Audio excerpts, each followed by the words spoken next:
The populist winning streak that started with Brexit and Donald Trump has been snapped. The Netherlands enjoying its highest turnout in decades, 81%.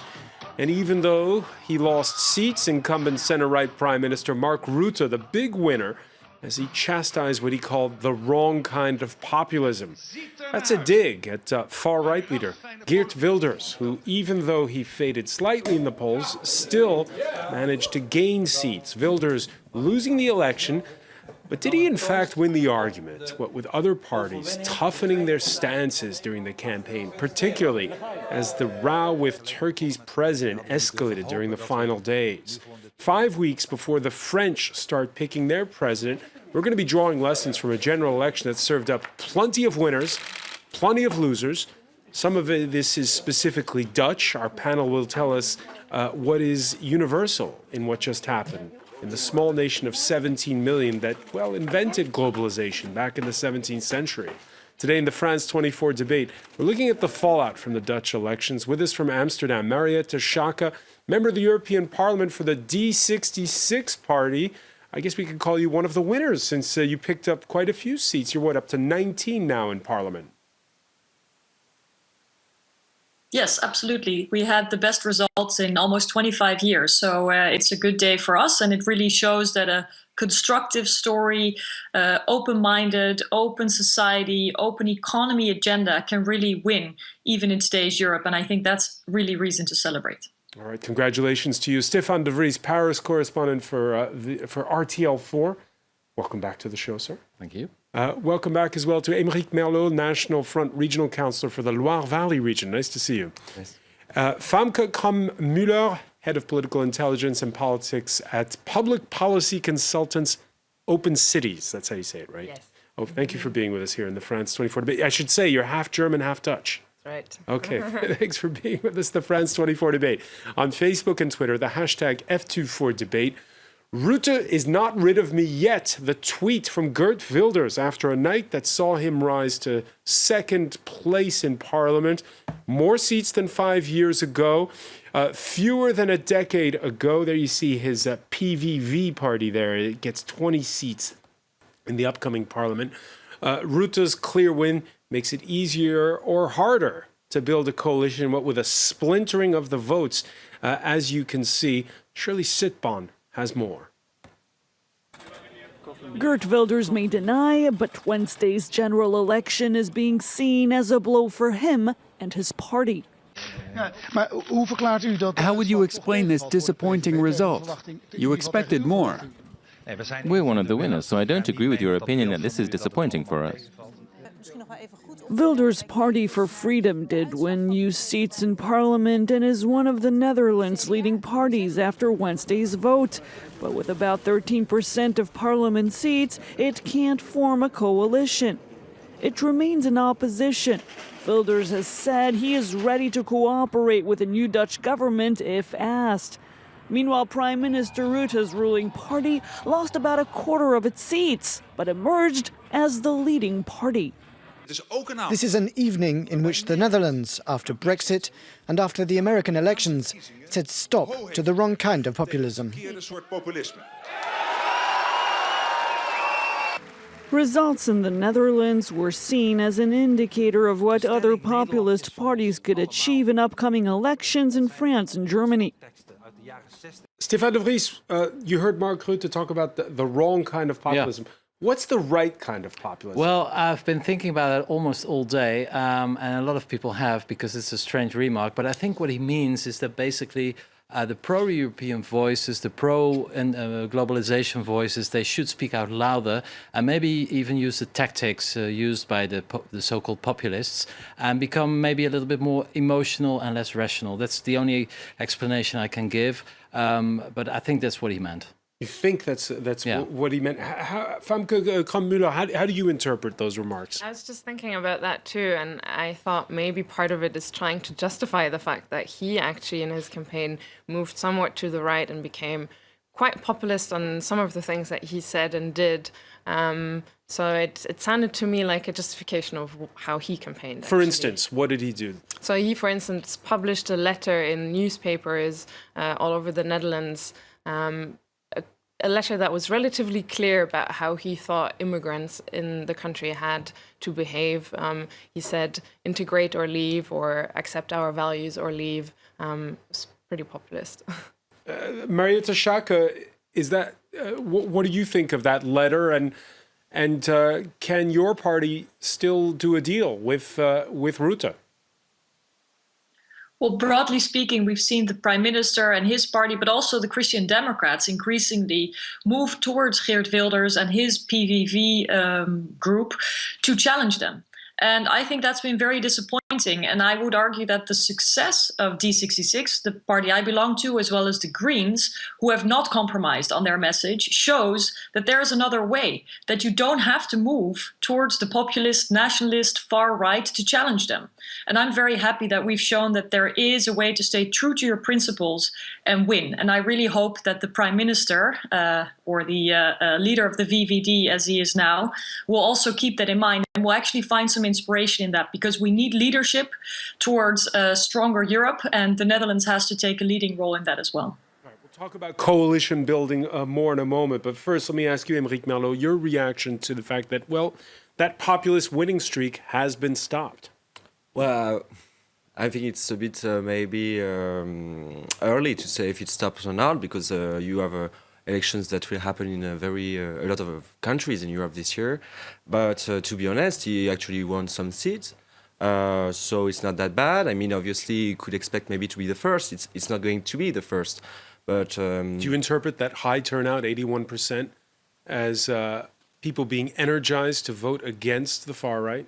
No, I don't think so. I think that, on the contrary, the fact that we are offering another path to the countries in which our movements are represented make people vote more, because there is another path which is offered, and before it used to be only a consensus, maybe quite wide, and that won't answer to a lot of people who actually live in the country. And I think this is the particularity of our movements, which you called populist, is that we are answering to preoccupations, to issues that are faced by the real people. The real people, that's interesting. So basically you're saying that the 87% who didn't vote for Geert Wilders are not the real people? No, I wouldn't say so, but what I'm saying is that there is an organization of the society which is made actually right now by the globalization, and that is making concentration of wealth in a very small part of the territory. And so lots of people are forgotten by those policies. Let's pick up on that point. Yeah. Was globalization the defining issue of the campaign? No, absolutely not. Like you mentioned in your introduction, the Netherlands basically invented globalization. It's also the most globalized country in the world. And Singapore is 2 and Switzerland is 3, I think. So this is really not an issue. I think one of the reasons Wilders is relatively popular in the Netherlands, because we really have to put it into context, 13% of the vote, we're talking about 13%. It's not a lot, even if he's the second largest party. I think it has to do with the fact that until the 1980s, the Netherlands was very well organized into what we call pillars. There were Catholic pillars, socialist, liberal, and Protestant. And basically, you led all your life within such a pillar. So you were born in a Catholic hospital, for instance. You went to Catholic university, and you were buried in a Catholic graveyard. And it was the same thing for the liberals and the socialists and the Protestants. So there was some kind of entente cordiale between all these pillars. They got along well. They did not interfere in each other's lives, in each other's ways of life, and they worked pretty well, actually. It's actually the opposite of the French model. It's the communautarisme, a lot of communities. At the end of the 1980s, this model started to crumble because of the globalization and because of the fact that people were having more individual lives, because of the fact that the church was losing its role. And I think a part of the population is basically, now feels lost because they don't belong anymore to a pillar. They don't know their place in the world. They don't know who their neighbor is. So I think that's a part of the explanation. It's very. So it is something about globalization and loss of identity. It's more the feeling to belong to a group, whether that group is a country or a neighborhood or a religion. And I think in general, groups have been the groups are not black and white anymore as they used to be. And I think a part of the Dutch population, they feel abandoned.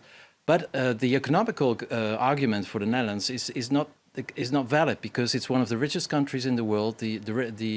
The The incomes are very well distributed. The people are, with Denmark, the most happy in the world. So all the economical arguments which you can use in France, because, well, the French economy is doing not very well for many, many years, they are not valid for the Netherlands. Marietta Schaake, this idea of the sense of loss of identity, did that something that came up on the campaign trail when you spoke to citizens? Well, I think there are a lot of challenges that people are experiencing. Concern about whether the next generation will have as good of a life, as high of a quality of life that we've enjoyed here for a long time. Concerns about the technological revolution and changes in the world, of course. These are the kinds of questions that you get on the campaign trail.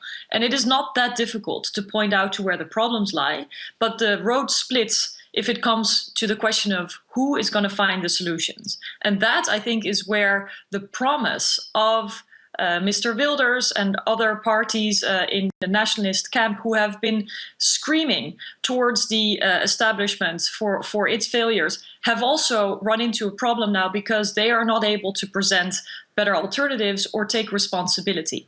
And so that after we have witnessed Mr. Wilders for over 10 years now in the political scene, I think is something that could become more and more evident, and that is clear. And of course, everybody in politics claims to speak on behalf of the people. But if anything we've seen in these Dutch elections is that there are many opinions. There is a room for a lot of opinions. But at the end of the day, I am sure the Dutch people, pragmatic as they are, want to see solutions to their problems and not just empty words. How do you explain the 81% turnout? Well, it was very clear what was at stake. A lot of people were also very concerned about, the potential outcome, the potential growth of Mr. Wilders. If you looked at international media, it was a true hype. It was the only story that people were focusing on. And it was hard after Brexit and after the election of President Trump to know whether the polls would be close to the actual results or not. So I think it was very clear for people throughout society with different opinions that there was something at stake. And I think it is very important that the turnout was high, that young people came out, even though not as much as we would like to, but still in higher numbers. And it was clear that there was something to choose for everybody. Young people who voted for the left more, may be a very different story when the French vote next month. Here in France. It's definitely very interesting. I think what we were saying about the fact that the pillar structure in the Netherlands changed over the last decades, that's for me something that actually reflects something that's been going on in a lot of European countries where the traditional right-left cleavage is in politics just doesn't really seem to represent the problems that people perceive anymore. We can see this in France, traditionally a two-party system. Now with Macron, that's clearly not really the case anymore. The institutions haven't caught up, but we can see that things have changed, and that probably now we have at least 4 candidates in the French elections that have a serious chance of, making it to the second round. Why do these young people, if those exit polls are true, gravitate towards the left in the Netherlands and could well go more towards the right, the far right, in some cases here in France? Yeah, that's an interesting question. They also voted very much for the D66, so Marietje Schake's party, and for the Green Left, the majority, basically, till 24 years. So they are the future. I think the big difference between the French and the Dutch young people is the fact that in the Netherlands, youth unemployment is around 9%. The Dutch young people are very used to travel around the world. They're not afraid of, like I just said, globalization. They're very entrepreneurial. They're far more independent than the French. I think the French always expect a solution provided by the state. They are afraid of becoming an entrepreneur, for instance.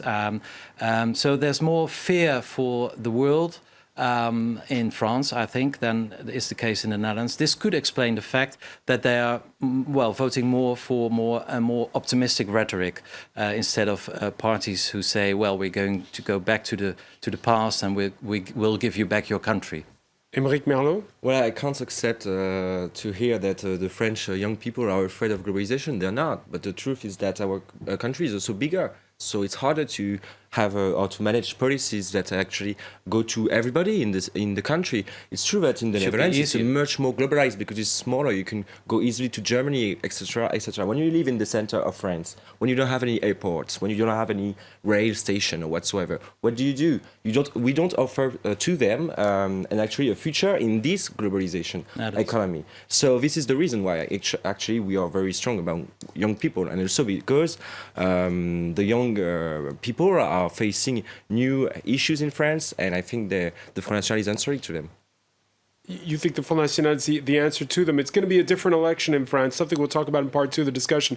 Before we go to the break, Mariette, I got to say, it's been a crash course here all week following Dutch politics. And there really is a lot of blunt talk. People don't beat around the bush when they're discussing politics in the Netherlands. It's a bit unsettling when you're looking at it from the outside.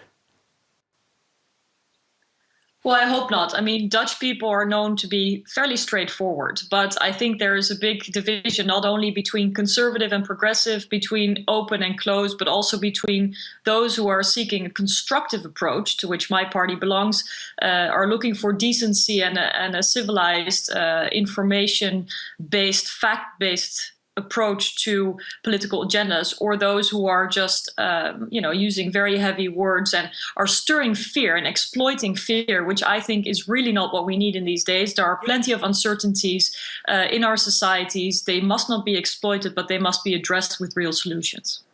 When we come back, we're going to see how all those people who've been speaking unfiltered over the last few weeks will come together to try to form a coalition. Stay with us. You're watching the France 24 debate.